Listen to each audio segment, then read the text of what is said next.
जिस कहानी का पाठन मैं आप लोगों के लिए करूंगी उसे आप पिछले एपिसोड में पढ़ी गई कहानी आत्मकथा का एक्सटेंशन मान सकते हैं या दूसरा खंड कह सकते हैं। आइए इसकी तरफ बढ़ते हैं। कहानी थोड़ी लंबी है इसलिए थोड़ा जल्दी पढ़ूंगी। व्याख्या के लिए इसमें बहुत ज्यादा कुछ है नहीं, सपाट कहानी है। जहां उचित समझूंगी व्याख्या करूंगी। चलिए कहानी की तरफ बढ़ते हैं। आभासी दुनिया के मेरे दोस्तों, शालिनी बोल रही हूँ। जय भीम, भूल जहार। कहानी का शीर्षक है सफेद मक्खी।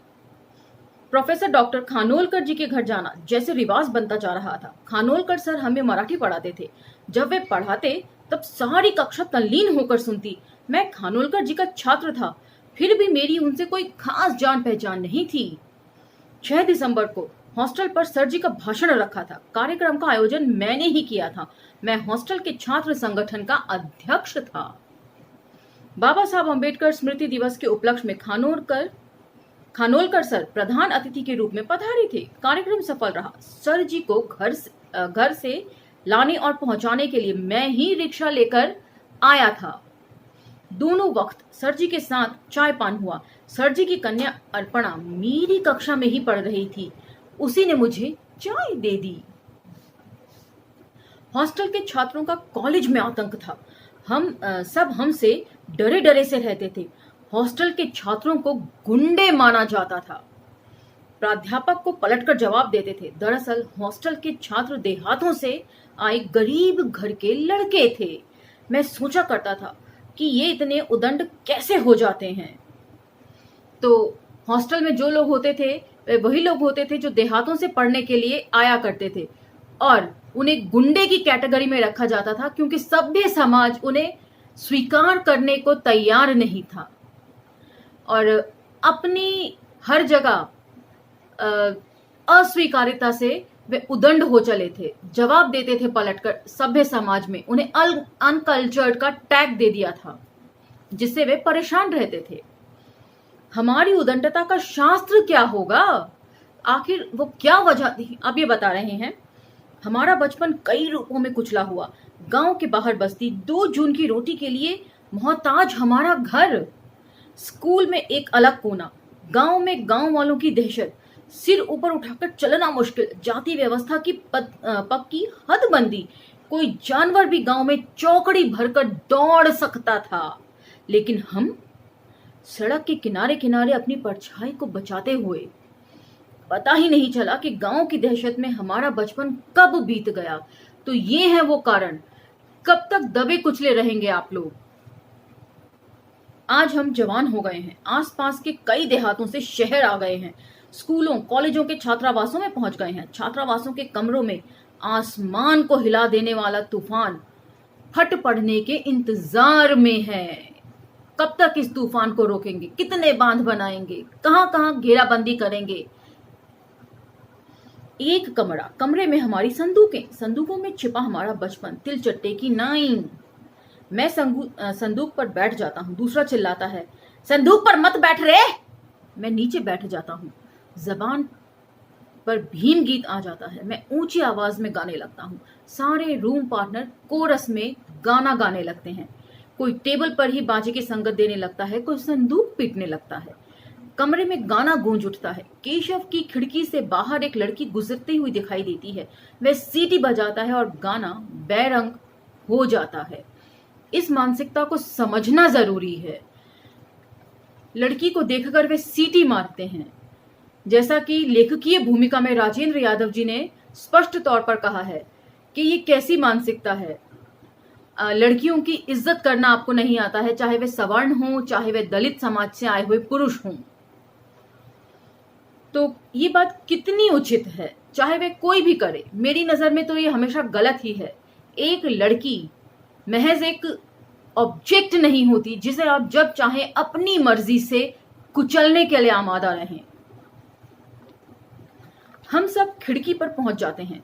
प्रतिस्पर्धा भाव से लड़की की ओर देखते हैं। लड़की तो ईद का चांद है, कोजागिरी की पूनम है। हम सब की निगाहें उसके अंगांग पर गड़ी हुई हैं, संगीन की तरह। वह अगर मुस्कुरा देती तो हमारी नजरों के फूल बन जाते। उसने तिरस्कार किया होता तो हमारी खिड़की नाराज हो जाती, लेकिन उसने कुछ भी नहीं किया। शायद लड़की ये जानती थी कि वह हॉस्टल के सामने से गुजर रही है, और जैसा कि पहले जिक्र हो चुका है कि सभी लोग जो है छात्रावास के छात्रों से खौफ खाते थे, तो लड़की ने भी यही गनीमत समझी हुई कि चुपचाप बिना किसी रिएक्शन के वहां से चल दे।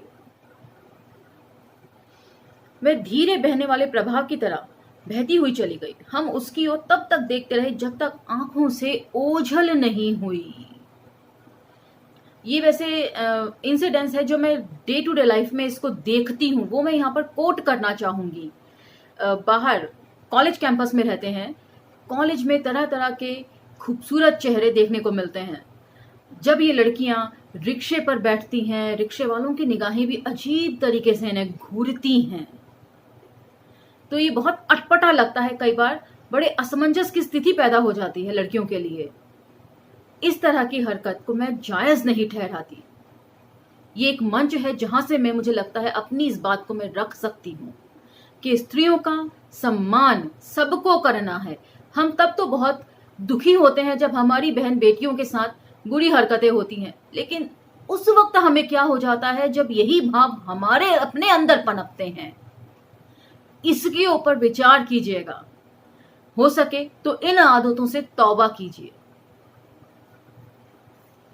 रौंदा गया बचपन ऐसे भी कभी लहला उठता है, हाथ कसमसाते हैं, दिमाग पागल हो जाता है, बदन ऐंठ जाता है।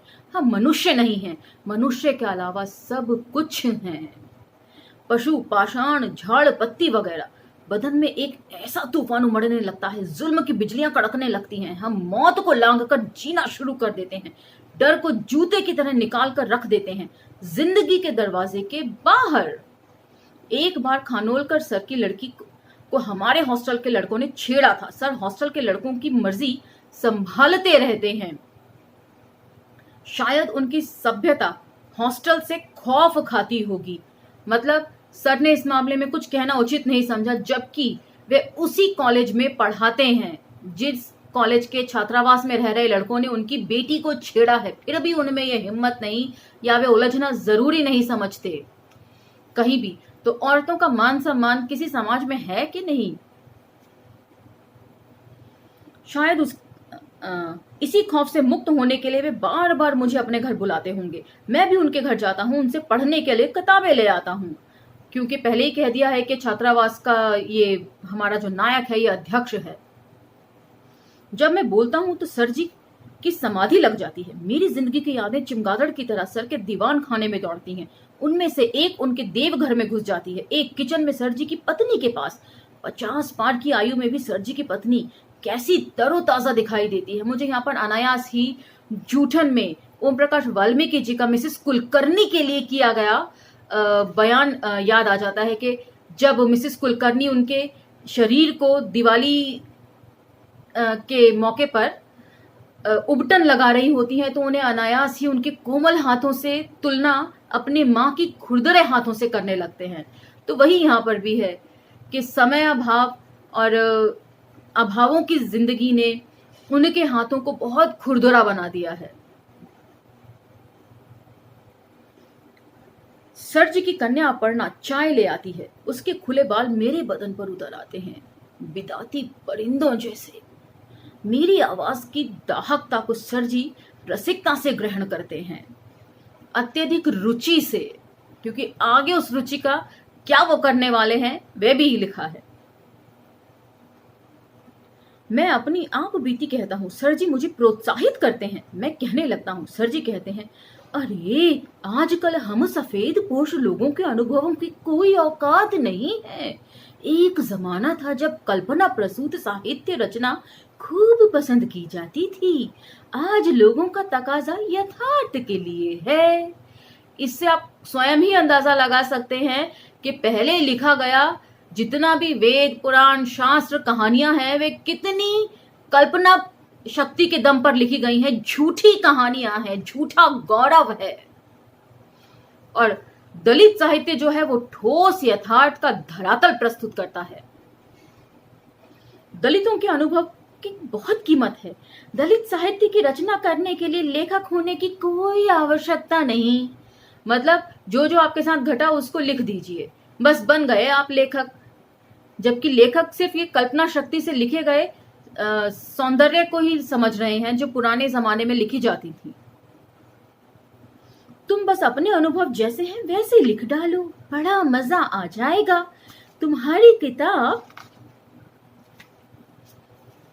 का नाम हुआ तो तुम बड़े बड़े पुरस्कार भी तुम्हें मिल जाएंगे, तुम मशहूर हो जाओगे, तुम में वह ताकत है।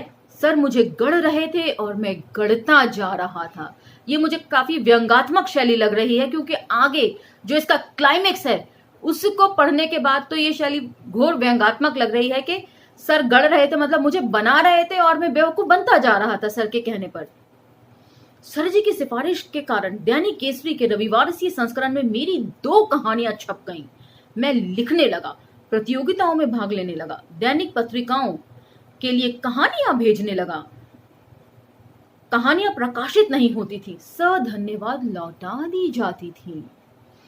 सवर्ण संपादक दलित लेखक का साहित्य नहीं छापते, इसलिए मैं व्यवस्था पर गुस्सा हो रहा था।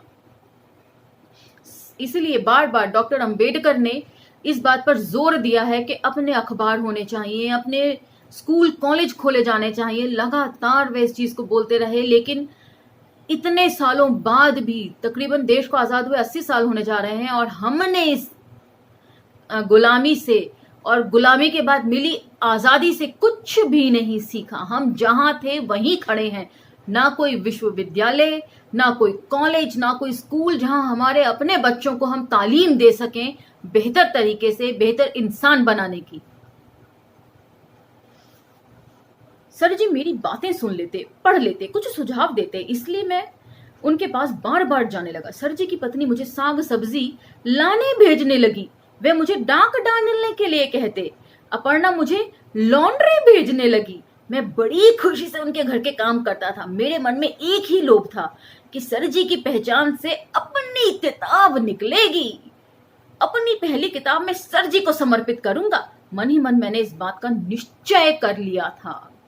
तो धीरे धीरे जो है घर के सेवक के रूप में हमारे नायक को इस्तेमाल किया जाने लगा और नायक को इस बात का एहसास तक नहीं हुआ, क्योंकि वहां उनकी पत्नी है जो उनसे प्यारा व्यवहार करती हैं, अपर्णा है उनकी बेटी जिन पर ये मोहित है, तो इन्हें बहुत सारी चीजें दिखाई नहीं दे रही अभी।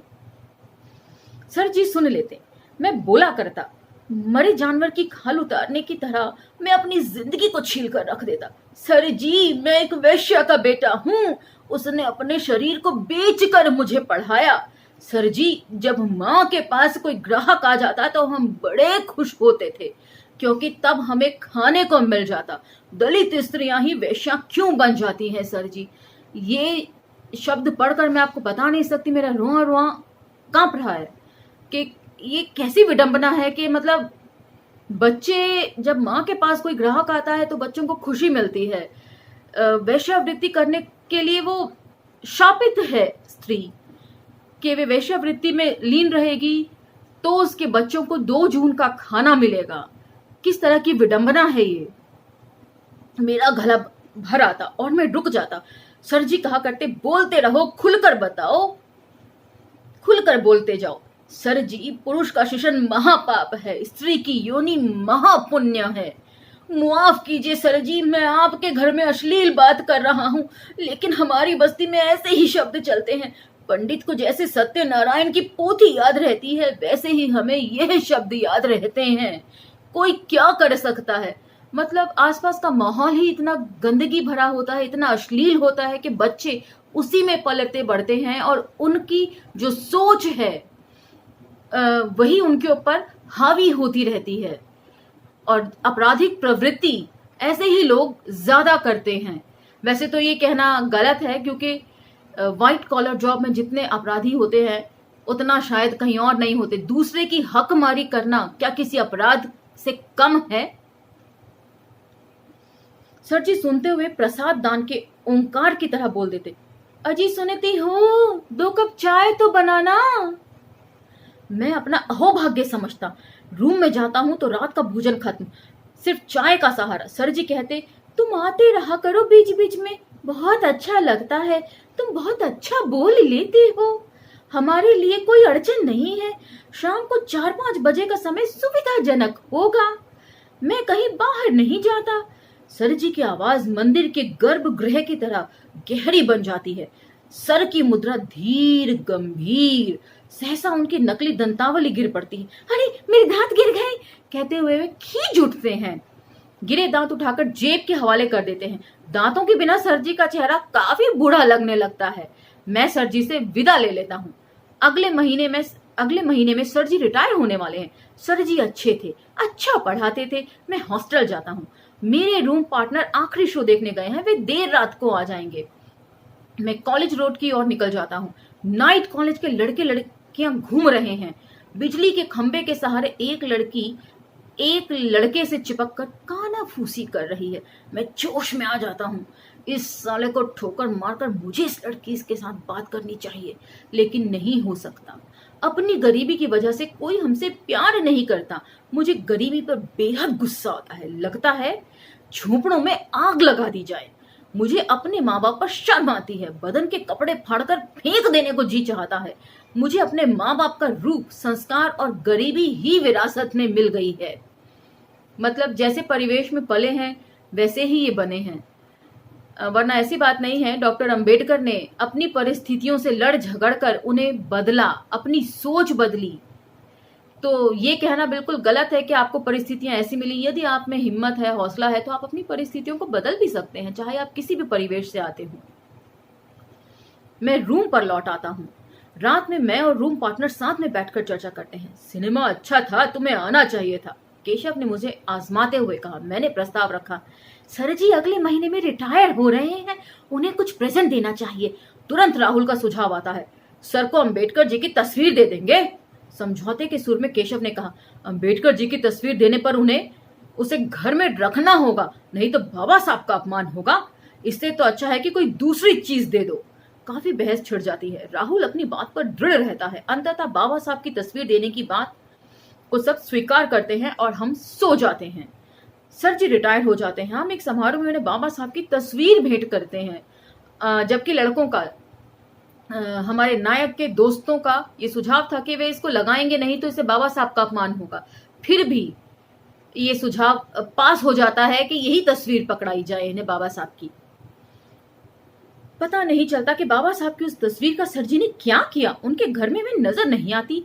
हम 2-3 बार जानबूझकर उनसे मिलने जाते हैं। सर जी प्रेम से पेश आते हैं, किंतु बाबा साहब की तस्वीर कहीं नजर नहीं आती, आएगी भी नहीं। मेरे होंठों पर हजारों गंदी गालियां आ जाती हैं, लेकिन मैं मुस्कुरा कर विदा लेता हूँ। हम इस निश्चय के साथ निकल जाते हैं कि फिर कभी इस घर की सीढ़ियां नहीं चढ़ेंगे। धीरे धीरे उनका पानी उतरने लगा है। सवर्ण व्यक्ति चाहे जितना भी प्रगतिशील हो, वह घर में जातिवादी ही होता है। उसके खाने के दांत अलग और दिखाने के अलग होते हैं। इन जहरीले दांतों को उखड़कर फेंक देना चाहिए। ये दंश बड़ा जहरीला होता है, एक समूची पीढ़ी को बर्बाद कर देता है। दिन गुजर जाते हैं। मेरा अंतिम वर्ष है। अगले साल मुझे हॉस्टल छोड़ना है। हॉस्टल छोड़ने की बात से मैं दहल गया। मुझे दुनिया में कुछ नहीं चाहिए, न माँ न प्रिया। मुझे बस हॉस्टल का यह रूम चाहिए, रूम पार्टनर चाहिए। मैं हॉस्टल को भूल नहीं सकता। ये सब जो मानसिकता है नायक की, वह इसलिए बनी क्योंकि वह ऐसे परिवेश से आता है जहां पर वह कुछ सीख नहीं सकता। उसके सीखने के लिए कुछ नहीं है, तरक्की का कोई साधन नहीं है। और हॉस्टल जो है वह उन्हें आगे बढ़ने का, आगे तरक्की पाने का साधन उपलब्ध कराता है। मुझे रेक्टर की याद आती है। हॉस्टल के बीच से राजकुमारी की तरह जाने वाली जीन पैंट पहने रेक्टर की बेटी याद आती है। वह खिड़की में बैठकर मैंने उसे कितनी बार निहारा है। इन यादों को छोड़कर कैसे विदा करेंगे। रूस की दीवारों पर मनपसंद अभिनेत्रियों की बिल्कुल नई तस्वीरें, अलमारी पर, खिड़कियों पर, दरवाजे पर, लेकिन दीवार पर जय भीम लिखा हुआ है। कॉन्ट्राडिक्शंस देखिए। जय भीम भी लिख रहे हैं और अभिनेत्रियों के उल जलूल तस्वीरें भी रूम में यदा कदा लगी हुई हैं जगह जगह, जिसका जिक्र किया गया है। भीमवाद ये नहीं सिखाता। अंबेडकरवाद की ये गलत परिभाषा है कि आप अंबेडकरवाद का परचम उठाएं और औरत की इज्जत भी ना करें। ये अंबेडकरवाद नहीं है, यकीनन।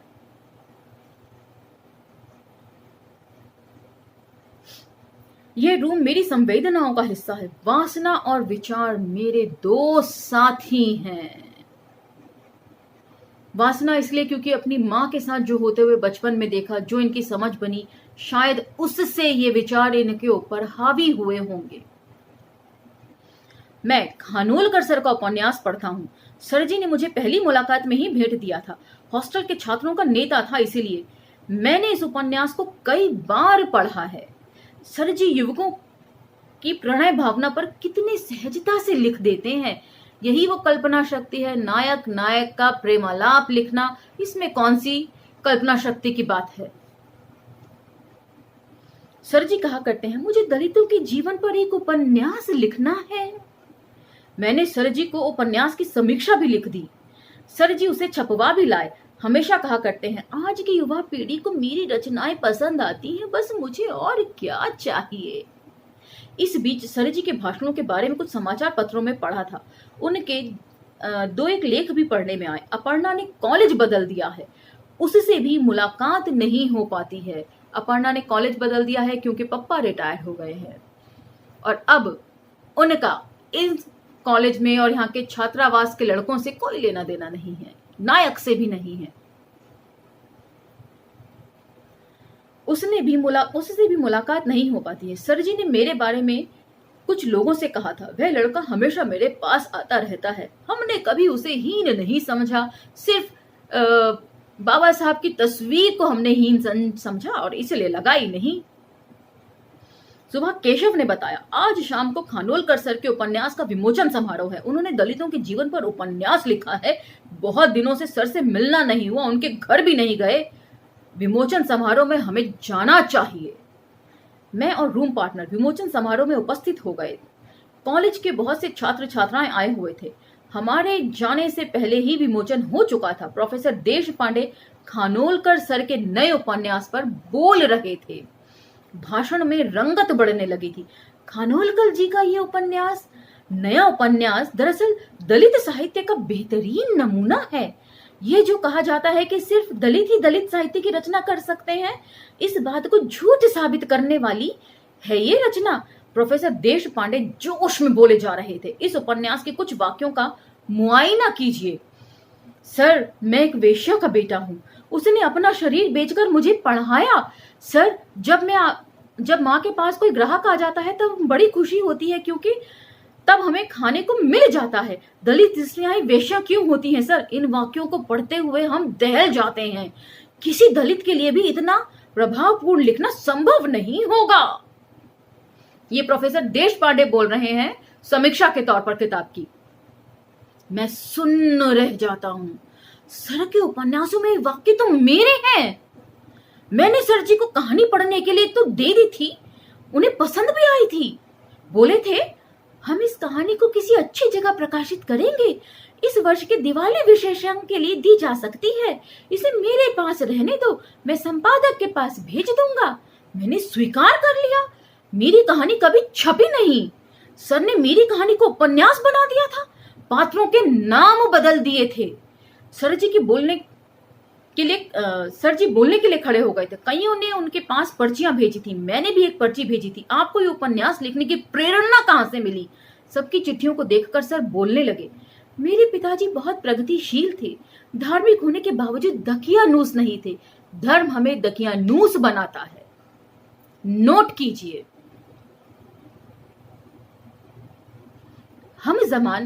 उस जमाने में हमारे घर में बर्तन मांजने, कपड़े धोने के लिए हरिजन स्त्री थी। हरिजन स्त्रियां ही होया करती थी। पंडितानियां कहाँ हुआ करती थी। फिर घर में प्राध्यापक बन गया, तब कई दलित छात्रों से संपर्क रहा। मेरे भाव विश्व का विस्तार हो गया। घर की प्रगतिशील परिवेश के कारण ही मैं लिख सका। सर बोल रहे थे, पत्रकार लिख रहे थे, कैमरामैन तस्वीरें उतार रहा था। मुझे लगा कि सर जी अपने भाषण में मेरा जिक्र करेंगे, लेकिन नहीं किया। कार्यक्रम संपन्न हो गया। मैं सर जी से मिला। उनका मैंने अभिवादन किया। उन्होंने आत्मीयता से मेरी कुशलता पूछी। मुझे आपका उपन्यास चाहिए, मैं उस पर लिखना चाहता हूँ। मैंने सानुरोध कहा। कल घर आना, पुस्तक लेते जाना। बहुत दिन हुए तुम घर नहीं आए। उन्होंने मेरे हाथों को दबा दिया। सर के आसपास रसिकों की भीड़ बढ़ने लगी थी। मैं भीड़ से बाहर चला गया था। किसी की व्यथा, किसी दलित की व्यथा लोगों के लिए, सवर्णों के लिए रसिकता है। पहले ही जिक्र किया गया है कि उबड़ खाबड़ अनुभव, तो यही वे उबड़ खाबड़ अनुभव हैं। व्यंगात्मक शैली थी ये कि उबड़ खाबड़ अनुभव भी बहुत पसंद किए जाते हैं। उन्हें लोग रसिकता के साथ पढ़ते हैं। दूसरों का तमाशा जब बनता है तो लोगों को बहुत मजा आता है। कार्यक्रम स्थल पर पुस्तक रियायत में बिक रही थी। स्टॉल पर भीड़ थी। मैं अपने पार्टनर के साथ वहां पहुंच गया। हमारे पास रुपए नहीं थे। मैंने केशव को धीरे से कहा, मुझे भी इस पुस्तक को चुराना है।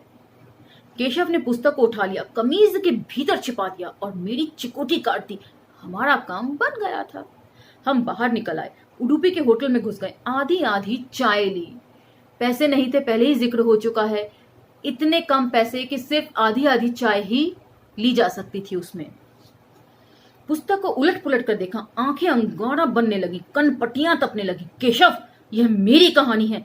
खानोलकर ने मेरी कहानी चुराई है और उसका उपन्यास बना दिया।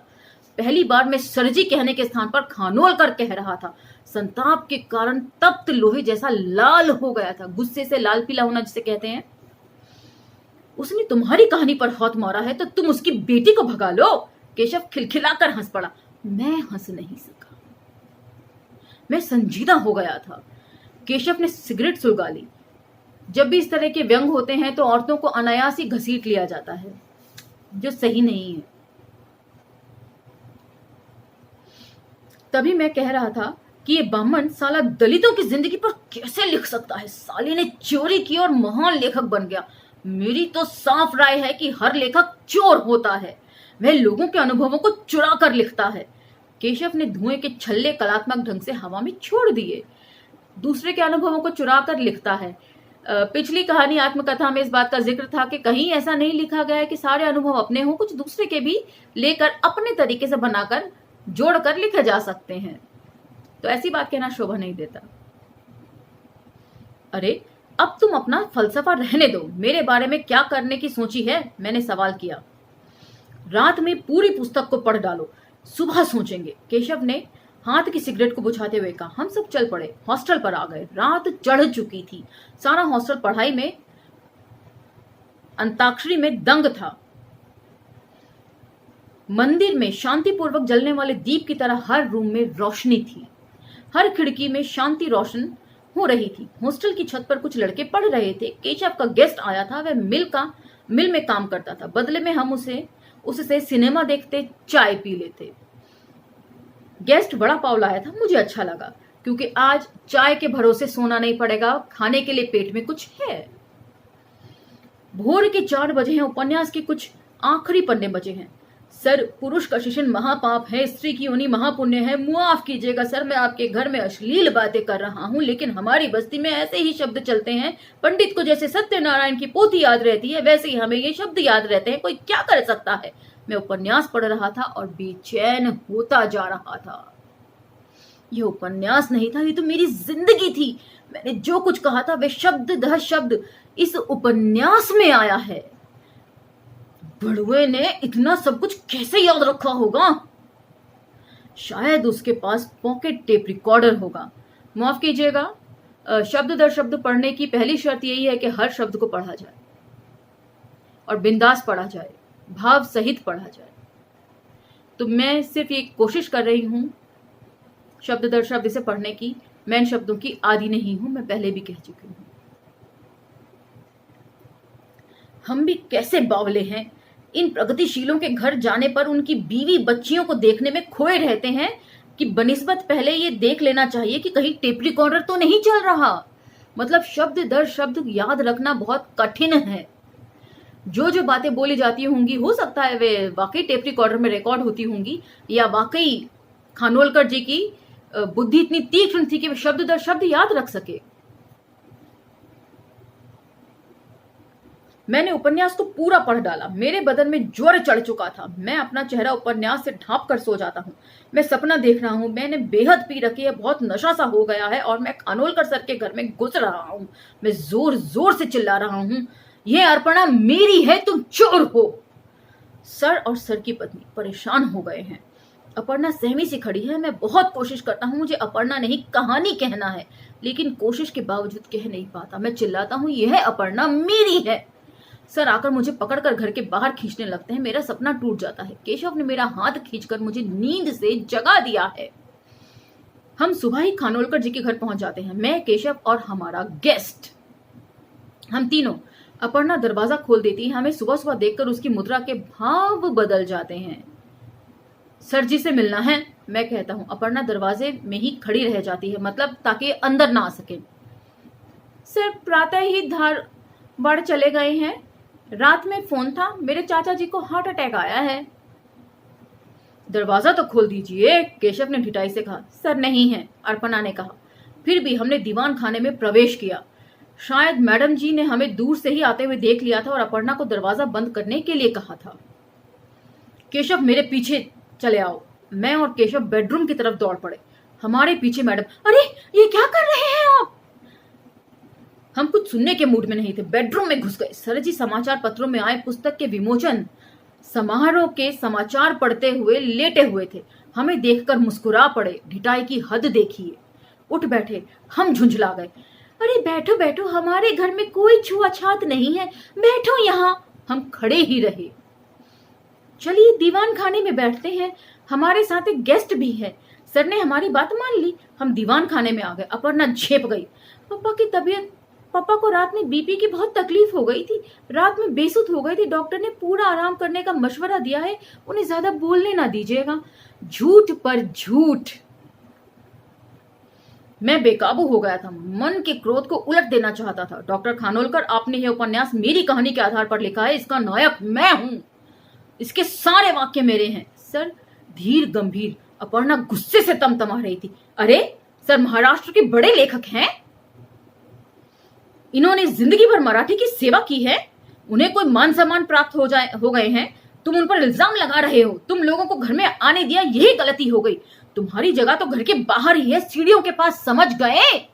ये वही अपर्णा है जो लाइब्रेरी की सीढ़ियों पर बैठकर तारीफ करती है हमारे नायक की कि उसकी लिखी गई कहानी बहुत उम्दा है। मैं भी बेकाबू हो गया। सर ने मेरी कहानी चुराई है, वरना क्या हम दलितों की जिंदगी लिख सकते हैं ये? अरे कल्पना शक्ति के आधार पर कोई भी दलित जीवन का चित्रण कर सकता है। प्रतिभा संपन्न लेखक के लिए ये कोई मुश्किल काम नहीं है। सर हमें गंभीरता पूर्वक समझाने लगे। प्रतिभा संपन्न? केशव व्यंग से हंस पड़ा। गेस्ट खामोश बैठा हुआ था। मैं अपना संतुलन खो बैठा। यह उपन्यास काल्पनिक नहीं है, यह उपन्यास यथार्थ है। आपने हमारे साथ मीठी मीठी बातें की, मुझे चाय पिला दी और मुझसे बहुत कुछ निकलवा लिया। मेरी कहानी का उपन्यास बना दिया। इसका नायक मैं हूं। मैं ताव में आकर बोल रहा था कि इतने में फोन की रिंग बज उठी। माहौल में तनाव भरी शांति। अपर्णा ने फोन उठाया। दैनिक के संपादक बोल रहे थे। सर ऐसे भाव से बोलने लगे मानो घर पर कुछ हुआ ही नहीं था। देखिए संपादक जी, पहले ही दिन मेरे घर दलितों का एक दल आया है। मैं इसे अपने लेखन की सफलता मानता हूँ।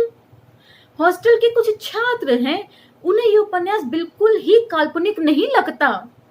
एक का तो यह तक कहना है कि उपन्यास का नायक भी वही है। पाठक इस तरह का अनुभव करें, इसी में रचना की ताकत है। अब भी ये लोग डट कर बैठे हैं। आप अपने कैमरामैन और संवाददाता को भेज दीजिए, अच्छी न्यूज बन जाएगी। फुर्सत हो तो आप भी चले आइए, दोपहर का भोजन साथ साथ हो जाएगा। बहुत दिनों से आपके दर्शन नहीं हुए। सर ने फोन रख दिया। चलते हैं, मैंने कहा। अरे रुको, चाय पीकर जाना, जल्दी क्या है? सर अब प्रेस का कैमरामैन आ जाएगा, हमारी तस्वीरें उतार लेगा, कल फ्रंट पेज पर समाचार आएगा, आपका उपन्यास दुगुना बिकेगा। चलो रे, इनकी चाय हमें रास नहीं आएगी। हम सब निकल पड़ते हैं। सर रुकने का अनुरोध करते हैं, दरवाजे तक चले आते हैं। मैं बिना पीछे देखे आगे निकल जाता हूं। रोकने का ढोंग तक करते हैं बाहर आके कि हमारे पास कोई छुआछात नहीं है, हम तो सबको एक बराबर मानते हैं और आप अनुभव कर रहे हैं ये मेरी कहानी के लिए। इससे बड़ी प्रशंसा और क्या हो सकती है कि आप उसको अपना नायक समझे, कहानी को, हमारी कल्पना शक्ति को। तो ये है चोरी। थीसिस चोरी तो नहीं है, लेकिन ये अनुभवों की चोरी है, कहानियों की चोरी है।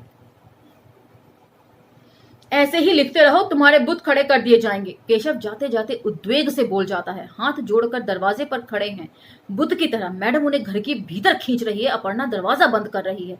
हम घर के बाहर निकल पड़ते हैं और कैमरामैन घर के अंदर घुस जाता है। केशव जोर जोर से हंस पड़ता है, लेकिन मैं शमशान से लौट आने का सुन्न भाव लेकर लौट रहा हूं। हमारा नायक और कर भी क्या सकता है, पूरी व्यवस्था उनके हाथ में है। संस्थाओं का निर्माण हमने नहीं किया, कोई ऐसा संगठन नहीं जिस पर जाकर अपनी बात कही जा सके, अपनी तकलीफों का बयान किया जा सके, और जो संगठन आपको आपकी तकलीफों से निजात दिलाने के लिए कटिबद्ध हो। तो इन सब चीज़ों की तरफ भी हमारे नेताओं को, कार्यकर्ताओं को, जो बड़े बड़े संगठनों का संचालन करते हैं, उन्हें देखना होगा, समझना होगा। इस ओर भी रुख कीजिए। सिर्फ इतना ही कहना है। तो ये कहानी आपको कैसी लगी हमें ज़रूर बताइएगा। अगली कहानी के साथ अगले एपिसोड में मैं आपके सामने फिर पेश हो जाऊंगी। तब तक लाइक, शेयर, सब्सक्राइब करना ना भूलें। धन्यवाद।